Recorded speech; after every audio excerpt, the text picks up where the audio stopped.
আসসালামু আলাইকুম, কেমন আছেন সবাই? আজকে সকাল সকাল উঠে ঈদগায় নামাজ পড়তে চলে আসি ঈদের নামাজ পড়ার জন্য।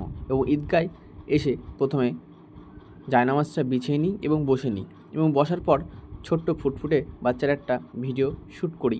দেখো, খুব সুন্দর পায়জামা ও পাঞ্জাবি ও টুপি পরে নামাজ পড়তে এসেছে। নামাজ পড়ার পরে আমি একটা ছোট্ট ভিডিও বানাই এবং তারপর বন্ধুদের সাথে মুসাফা করি এবং সবাইকে ঈদ মোবারক জানাই।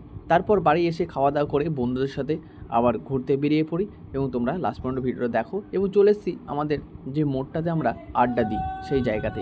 তারপর আমাদের এখান থেকে শুরু হলো বাইকে করা ঘুরতে যাওয়া, এবং ঘুরতে আমরা গিয়েছিলাম রাধানগর ব্রিজে এবং তারপর আমরা মজা করি।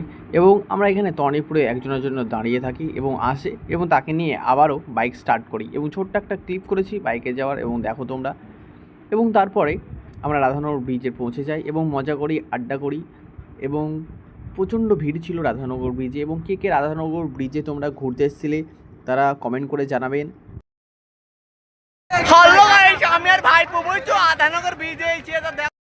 তোমরা যারা যারা ঈদের দিন ঘুরতে গিয়েছিলে এবং ঈদের দিনে ঘুরতে গিয়ে তোমাদের কেমন কার কাটলো কমেন্ট বক্সে জানিয়ে দিও। এবং ভিডিওটা যদি ভালো লাগে থাকে অবশ্যই লাইক কমেন্ট করতে ভুলবেন না, এবং ভিডিওটা লাস্ট পর্যন্ত দেখুন।